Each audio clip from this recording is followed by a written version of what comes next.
Okay, ladies and gentlemen, we've come to the final panel session on the Horizon stage today. Hopefully you've had a fantastic day here today, and if you were here yesterday, hopefully you enjoyed that as well. If you're coming back for more tomorrow, that's fantastic. But our focus has changed to kind of colleges and students tomorrow, as I'm sure you're all aware. We've got a powerhouse panel to finish things off.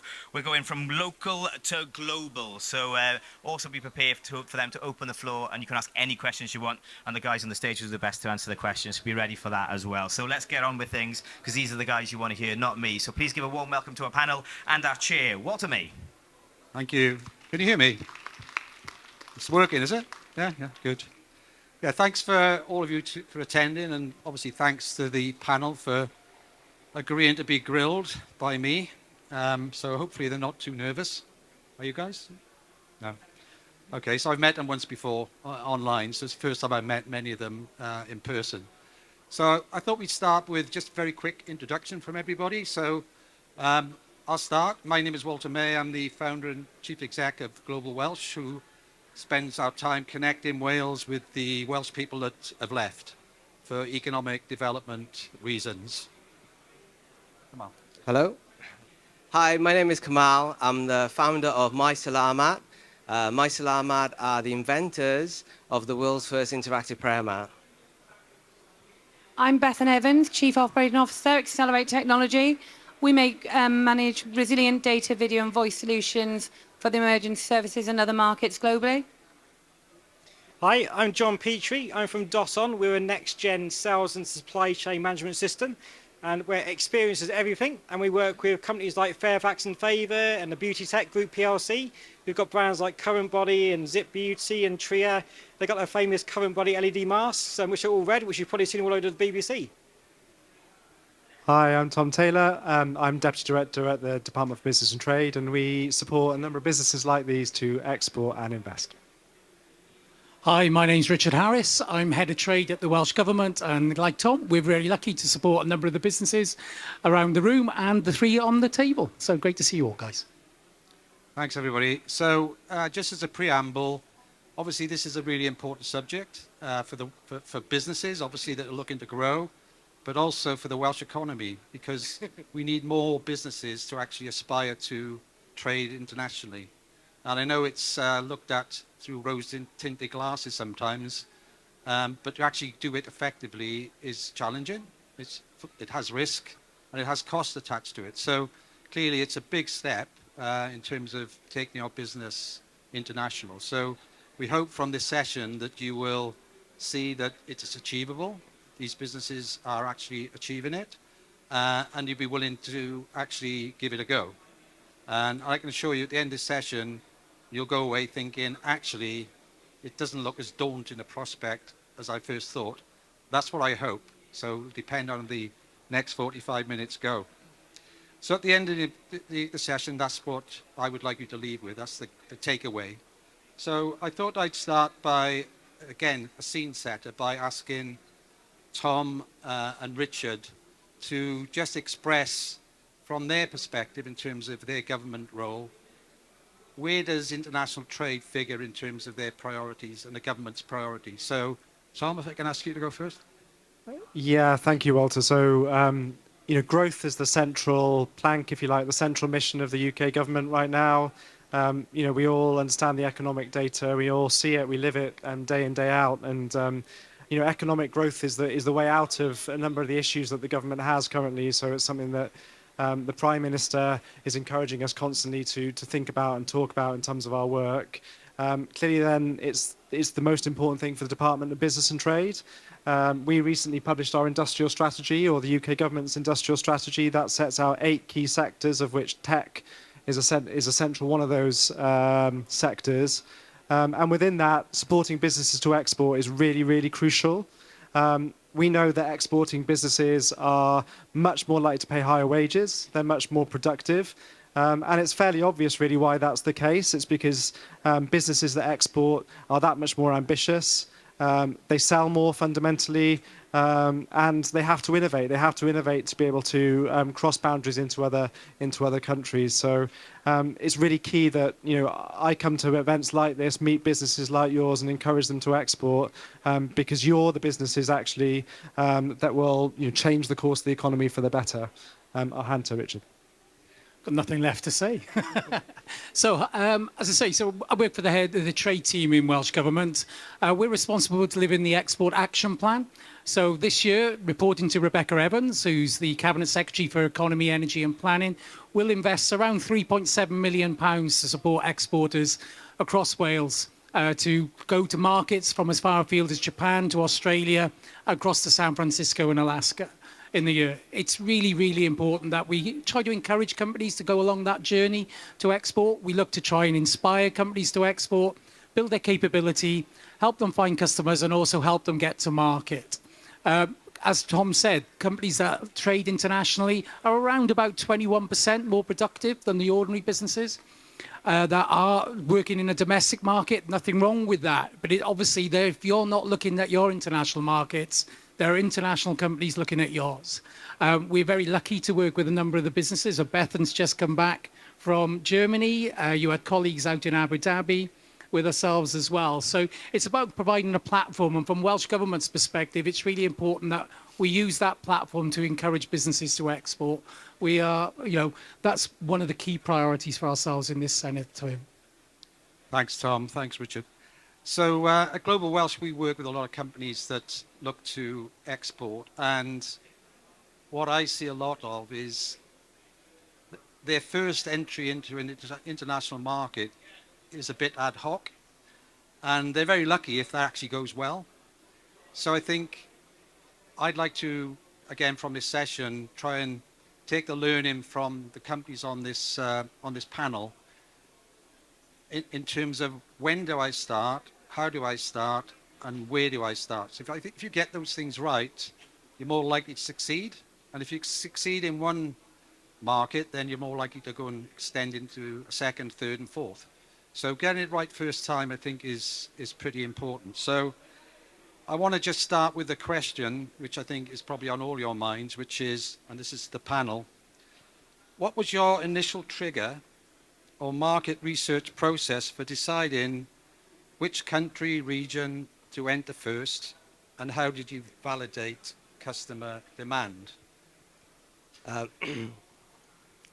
Hi. So if I just give you a little background into what we do.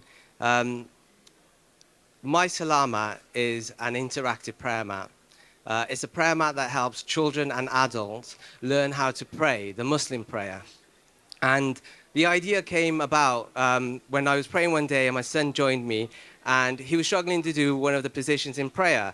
And I was like, okay, I showed him, and I was like, I want to get him something that's going to help him to do, learn the prayer.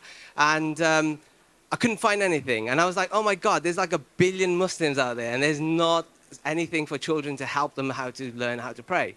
So I'm one of those lucky ones, Walter, because I went into international trade kind of very ad hoc and very lucky, because my goal was that I wanted children in France, in Germany, in the UK, in Netherlands, in India, in Malaysia to learn how to pray. So what I did, without realizing that this would turn into international trade, was that I translated everything. And the box was translated, all the audio was translated. It took us like 2 years to develop this product. But what happened when we launched it was that we would be getting phone calls from people in France and in Netherlands, in Germany. It's like, oh, we saw your prayer mat and we really love it. And can we resell your product? And I guess that was the start of our international trade. So can I just jump in there? So essentially, you were pulled into certain markets. So you didn't actually make a conscious decision on one market or another. Okay, thanks. Hello. So a little bit similar, actually. So Excelerate has been building command units for the emergency services since 2001, and we had a very credible marketplace position in the UK where we were the market leaders, and we're winning about 95% of that work. We wanted to export, and we're looking at doing some international exhibitions. Went to one of the largest international exhibitions in the world, which is called Interschutz in Germany, where we met our first international client, which happened to be the CFA in Australia, which we thought was lucky. They speak the same language, great, that's the tick in the box. And they just had a massive fire, the worst fire ever. Hundreds of firefighters died, lots of lives lost. So the need for resilient connectivity was really important to them. And we got pulled into Australia. First time of exporting, and we sort of ticked a couple of boxes, which was they speak English, this is going to be easy. It wasn't. And we now export into multiple countries, including Middle East, France, and are looking at Europe. We're currently looking at our European strategy and are doing it very differently from the way we were pulled into Australia. And I'm sure I'll answer some more about the improvements made, but that's how we got pulled into. So we got pulled in by frustration. So we were back in retail 20 years ago. We're a music shop, and all of our supply chain systems and finance systems were just really siloed and disconnected, and just so much frustration because nothing was working as it should. And then eventually we had enough, and we thought, okay, let's do something about this. Let's build our own system. So we effectively turned frustration into innovation. And this is where the whole global element comes in. We then found some strategic early adopters, retailers, to come and use our product. And they were global. They were mid-market enterprises and PLCs. So naturally, they took us across the globe with all of our different entities around. And that covers APAC, EMEA, North America, the UK, and far beyond. And then the amazing team at the Welsh Government and the Department for Business and Trade and the Accelerated Growth Programme from Business Wales and Innovate UK, all came in to support our innovation and also our export journey. So it's really a combination of frustration, innovation, and then strategic global collaboration. That's the secret sauce. Thanks, Jonathan. Well, there you go. They were sucked into markets rather than made a conscious decision to enter one. So that's my kind of theory gone out the window. But we often get asked by, let's take a medical equipment company. You look at the US market and think, dear me, I'd love to enter the US market. That is absolutely enormous. And if I can succeed, my company's just going to go bonkers. And then we say to them, okay, which of the 50 states do you think you should enter first? And of course, that's a really difficult question to answer. So that's the kind of insights and guidance and expertise that maybe young businesses are looking for. How can I figure out, if I'm going to start in the US, for example, which state it's going to be easiest for me to enter? So I'd like to ask both Tom and Richard, what kind of support is there available through government to answer those very difficult market attractiveness, market entry kind of questions? So the good news, Walter, is that there's lots of support, and hopefully those of you who are here will be aware of some of it. And John's just listed a whole host of it already, so I won't bore you with the detail of it. I think the superpower of Wales, if you like, is the connectivity that we can have. So you guys can get a hold of Rich or I after this on LinkedIn, however you want to do it, through these guys, through Walter, and we can put you directly in touch with posts all around the world, Innovate UK, Welsh Government in our case, or DBT in Richard's case, and sort of bespoke the support you need. And the fact that actually Wales is relatively a smaller place and has two governments representing it, I think, is a real superpower in that regard. In terms of marketplaces, the businesses that I see succeed, it's not always the case, but the businesses that I see succeed are ones that really research carefully their first step into exporting, actually. So they think a lot about culture. They think a lot about market fit of their product. Ideally, don't jump just with 2 feet. Have a kind of steady and well thought out rationale as to why you're entering a market. Often, and that's not to say these are the right markets to go for, but the two sets of markets that I see succeed more often are English-speaking markets. So America, as you say, Walter, I think the state very much depends on the product that you're trying to sell and the and the fit with that particular state. So do your research on the US states. I won't go through all of that. But the other markets are the ones that are on our doorstep. So Europe, and I know we've had Brexit. The relationship with Europe has changed, but still by far the biggest trading partner as a block of Wales is the European Union and European countries.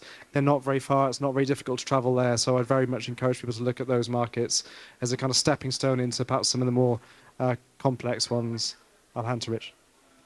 Thanks very much. So I think from our side of it, we're part of a very much of an export ecosystem. So it's not just about government, it is about working with the private sector, it's about working with GlobalWelsh as the diaspora. And how can we turn around and assist companies to understand where they go? As Welsh Government, we've got 21 offices in 12 countries. But we also work then, so Emily's here from Canada in front of us, but we work with the UK government. They've got a series of programs and projects. So you've got the Export Support Service that you can access. You've got Welsh Government programs you can access. The Chambers of Commerce, so Chambers Wales in South Wales, North Wales Chamber, all have programs and support and training that can help you turn around and decide which markets to go to. One of our most successful programs this week, we've got 13 companies in Amsterdam.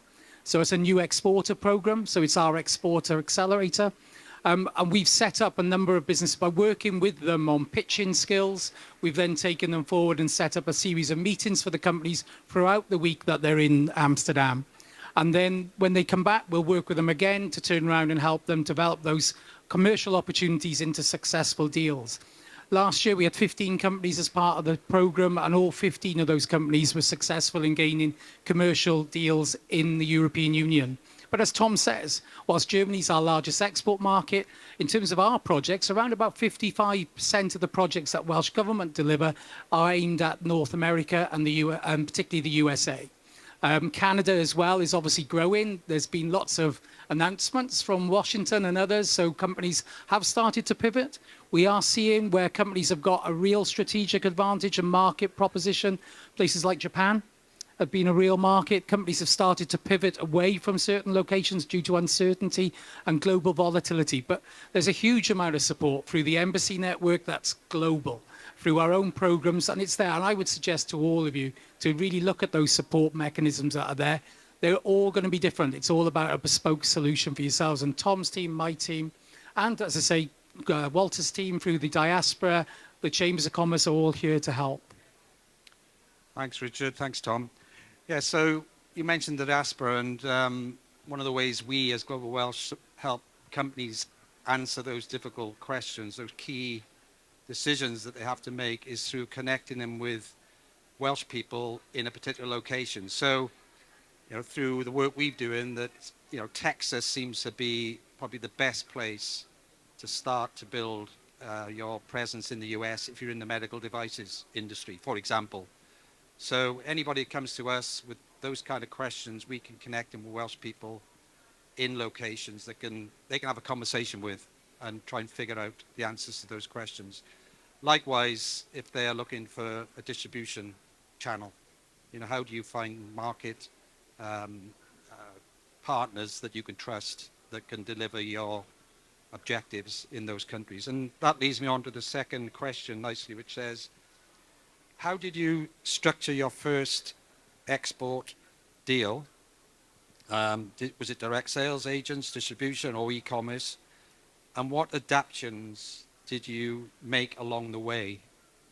So, Kamal, come on. I would say I worked alongside a lot of agencies. So Business Wales was one of them for sure. And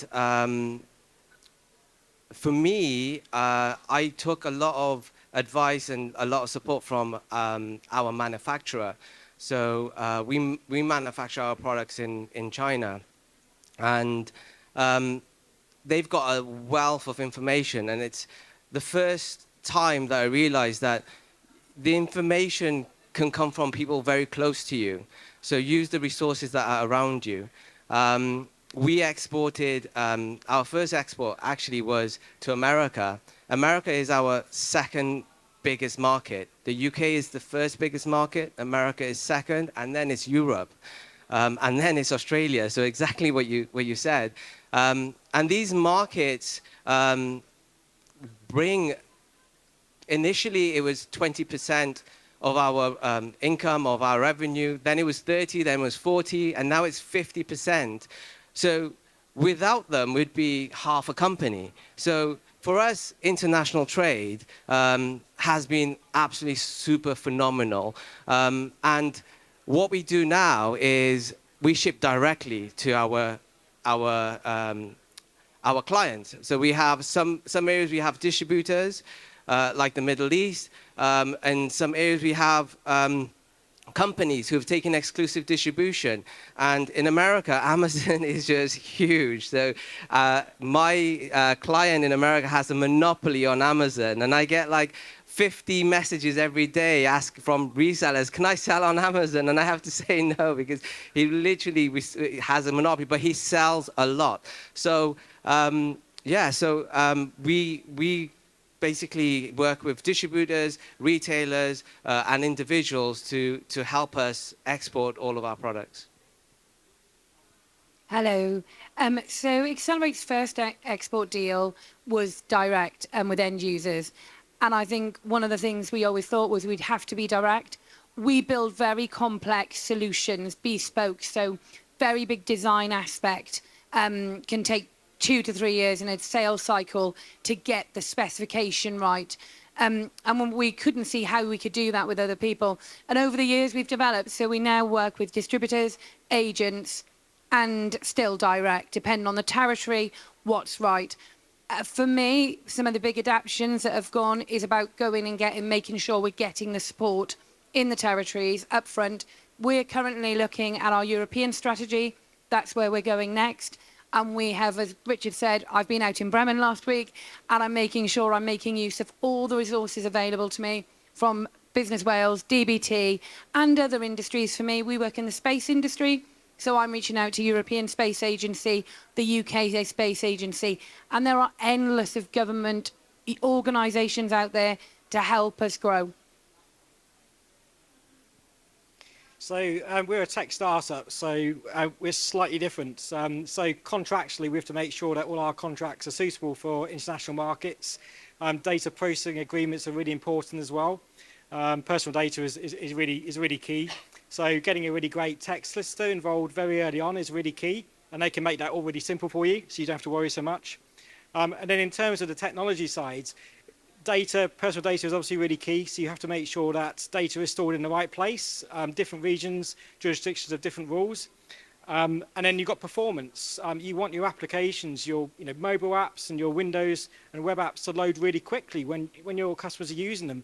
So it's really important that the architecture, your technology is designed in a way that's going to give everyone a really great customer experience.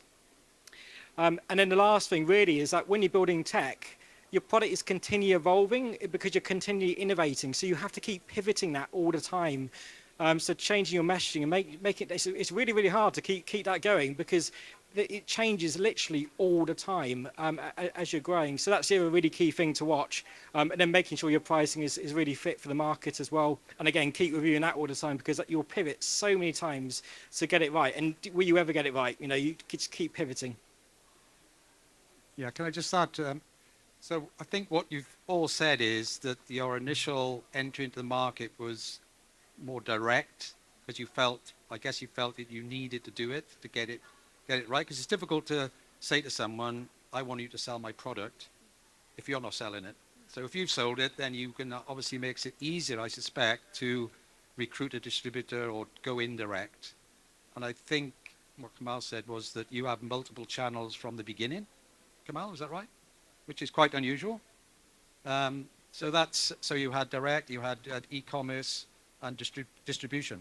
So when we launched the interactive prayer mat, it was, you can imagine we've got a pattern on it, so it's completely unique. And we went super viral. We went super viral on all of the social media platforms, and it was picked up in Saudi Arabia, in UAE, in America. So this couple of videos that we made went around the globe. Today, actually, some crazy figures, through our social media platforms, we've reached 500 million people. So when you look at our videos and our content and the hits that it's had over 500 million views, which is actually phenomenal for a company in Newport. So I think that's quite unique. So through those kind of views, and through that network that I created, the social media network, we were inundated by companies, and some of them were huge distributors who were like, how many can you fit in a container? And we're like, okay, we can fit 2,000 pieces. Okay, we'll have 2,000 pieces. So it was actually quite an amazing roller coaster ride right from the beginning. Thanks, Kamal. That's really interesting, and yeah, well done you. At some point, I suspect Richard would want to talk about the trade missions. So maybe at this juncture, Richard, could you just, because that's a direct in-market activity. Yeah, thanks very much, Walter. I mean, from our side of it, when it comes to getting to market, we have two distinct programs. So there's the Overseas Business Development Visit Program, welcome to government, all the different things. But we also run 20 to 22 trade missions per year. And this year we've taken companies to Japan. Most recently, Bethan's just come back from Space Tech Europe in Germany. Also last week, we were in Medica, again in Germany. Prior to that, we were in ADIPEC in Abu Dhabi, and we were also in the Paris Air Show in the summer. So it gives us the breadth of activity and trade missions. And I was about to come to World Nuclear, because one of the big things for us is it just kind of shows that connectivity between Welsh businesses. The first deal that was signed on the trade mission was between two Welsh companies on the Welsh Pavilion. And I think the important thing is it's about a platform for Wales. It's not about Welsh Government or UK Government or anybody else supporting. It's about the businesses and giving you a platform to turn around and sell. It's been fantastic this year. We've supported more businesses. In this month, we've done over 75 businesses have travelled over on the 5 trade missions that have gone into market. But we've done more trade missions and supporting businesses in this financial year already than we had for the whole of last year. We've got the next programs. We've got World Expo in Dubai. We've got a trade mission to Canada. We have the Games Development Conference in San Francisco. I hasten to add, I don't get to go on them all, Walter. Mrs. Harris probably would rather if I did, to be honest, but I don't. But those are giving companies a platform. And again, next year, Wind Europe will be in Madrid, the World Hydrogen Summit in Rotterdam, and we'll be in Bio in San Diego. So these are all sectors that Wales has distinct strengths in and trade missions that will go. But the benefit is working with brilliant companies. 3 are here. When you turn around and like Martin's there from Lucerne Scientific, working in UTIs and turning around and having groundbreaking innovations that have a real interest in markets as far away as Japan and Australia and South America. One of the companies that we work with, based up in Crumlin, Atlantic Service Company, their pitch is we sell in Newport to New Zealand and China to Colombia. And that's coming from Wales. And actually, what is brilliant is that you work with companies. So when you talk to Kamal and you talk about My Salamat and being able to get to market and getting a platform to market, this is something that's been designed in Newport, that's being sold in Saudi Arabia and sold in the largest Muslim markets in Indonesia in the world. And the platforms through overseas business development visits and through the trade missions are there to do that. And that then is supported, again, through the diaspora when we're in market and through the UK government when we're in market, Walter. Thanks, Richard. Not all solutions to your problems are coming from government. There are some private sector businesses with expertise. A shout out to Mauve Cymru, who's got a stand here. So if you're interested in understanding more of the technical aspects of trading internationally, they are experts at that. Again, it's a business that was started by a Welsh person in York, outside of Wales, who wanted to bring her business to Wales to benefit Welsh companies. So they're a brilliant business. If you want to go and have a chat with them, they're just over the way there.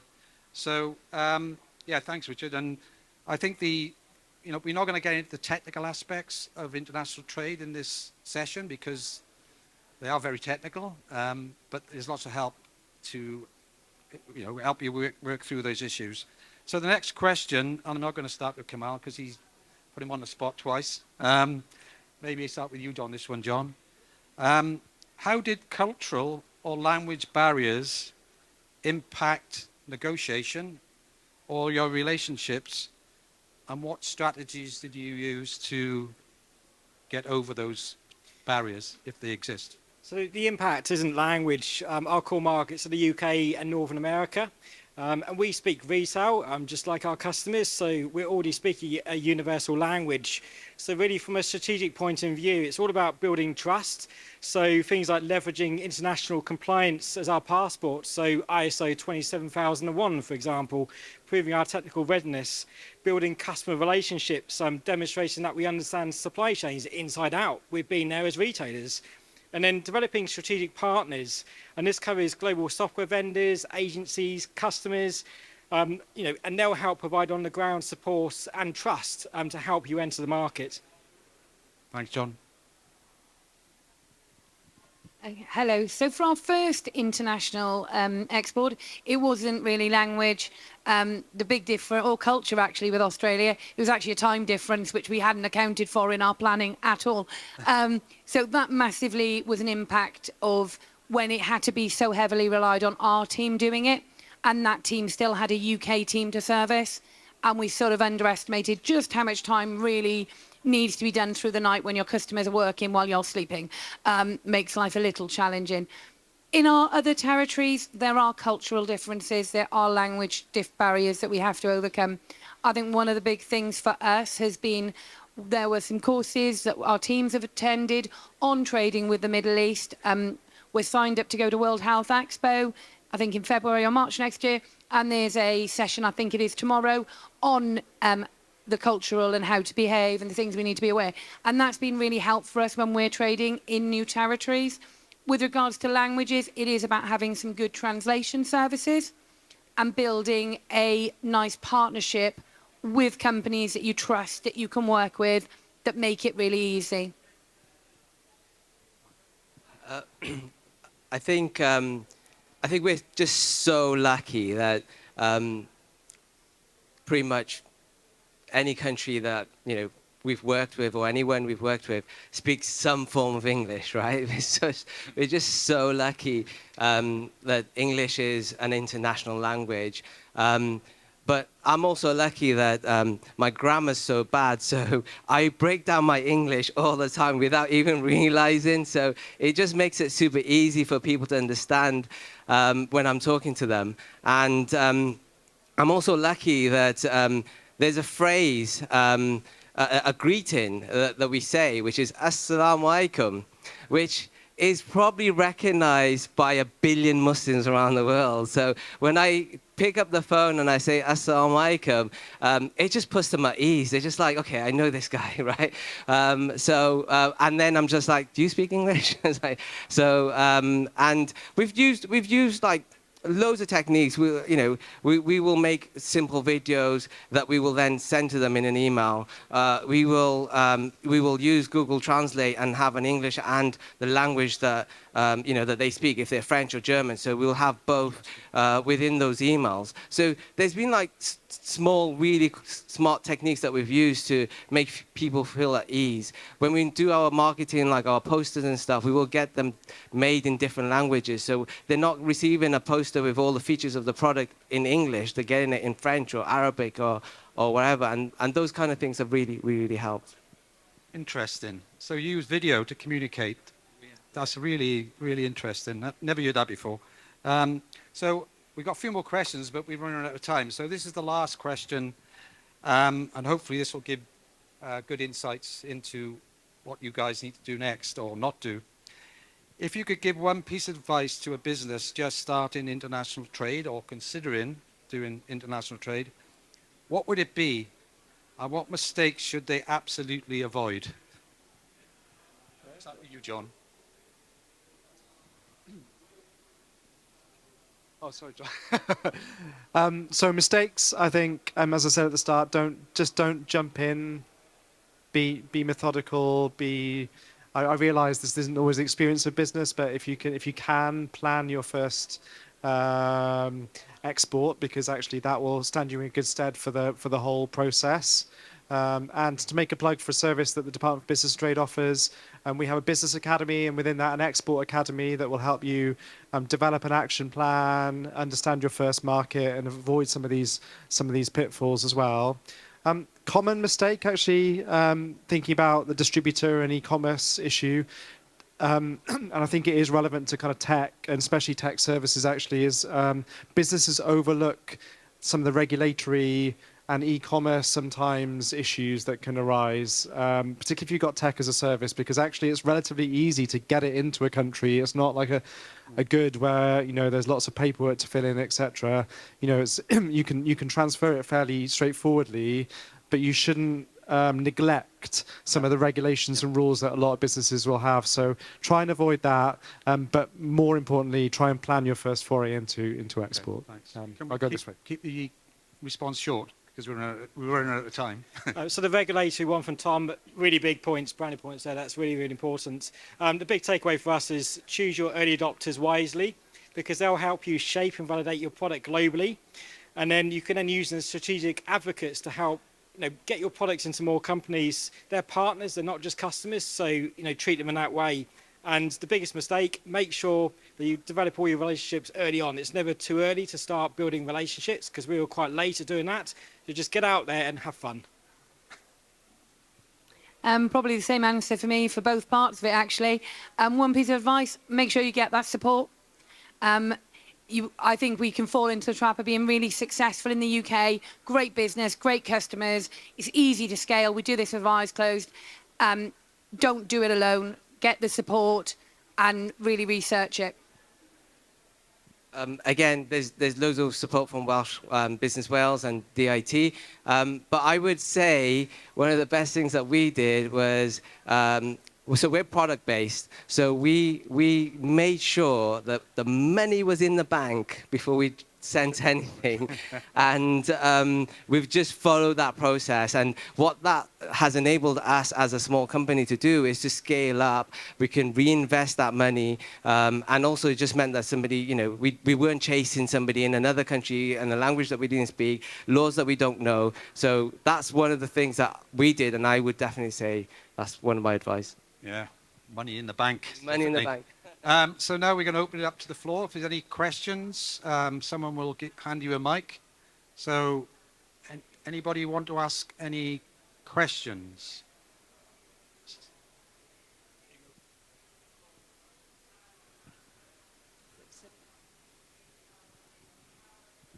Thank you. A question for Kamal Ali. Somebody who's got a small business, started small scale, and then went over Welsh borders. What advice would you give to local innovators who are perhaps thinking that? And I was going to ask you what was your turning point, but you did explain that earlier on. Thank you, Rusna. I would say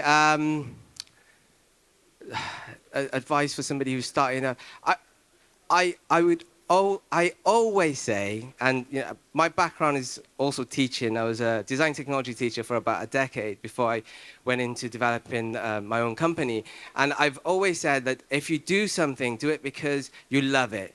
Do it because it's your passion. Do it because it's what you enjoy doing. Because then when you go into business and you're working 22 hours a day, it won't feel like 22 hours a day because you're just having fun. If you're chasing money, which a lot of the youth do, is, you know, they think, oh, I'm going to do something, I'm going to make lots of money, I'm going to become a millionaire. If you're chasing money, you're always going to be chasing money. But if you're chasing your passion, you're going to love doing what you're doing, and the money's just going to come because you're doing it all the time. Anybody else? I just wonder, what are the challenges for tech companies when you don't have a physical product? Okay.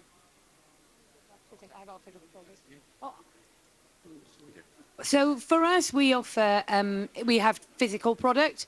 We do offer services. So once we've got our command units out in country, we have to provide service and support and maintenance for them because they're critical infrastructure. And also we have to manage airtime, satellite networks and VNOs.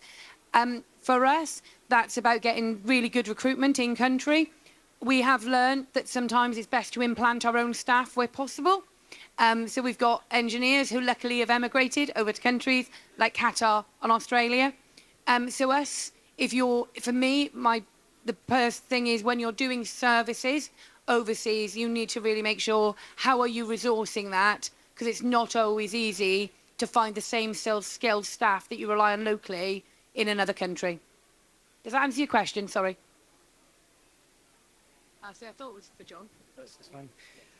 So I suppose one of the biggest challenges is staying focused in continuously innovating, because it's really hard work as a tech startup. So you really have to, the passion has to be there. You have to love what you're doing.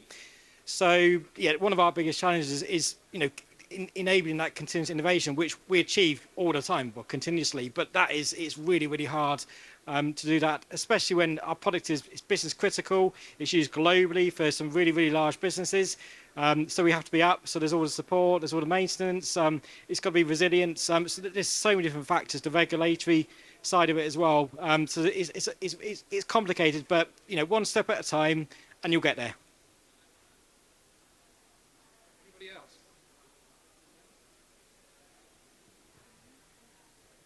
Hi there. Given that we're at Wales Tech Week and a tech conference, I thought I'd ask you about the impact of AI on your export business and how it might be, to what extent is it impacting on the business in terms of processes or customers or research, those different elements of the export journey, or is it still really all about the people at the end of the day?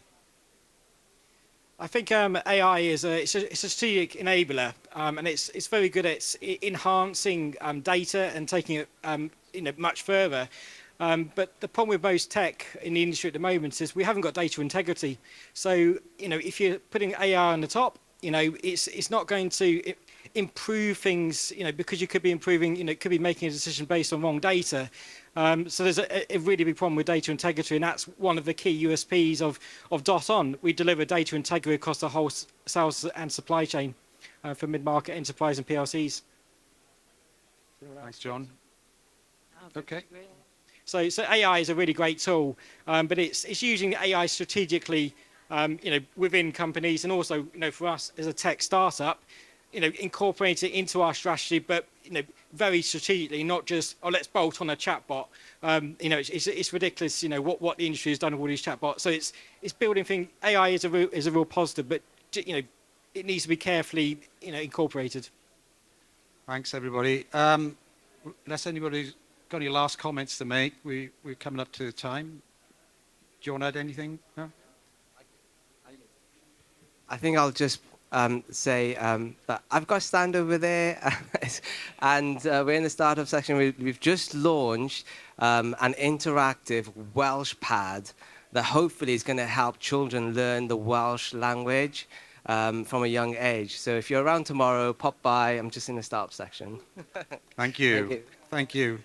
So it just leaves me to say thanks to Wales Tech Week for trusting me enough to do this panel, and the opportunity to obviously to chair and talk to these guys. To you guys for giving up your time. Time is money, it's valuable.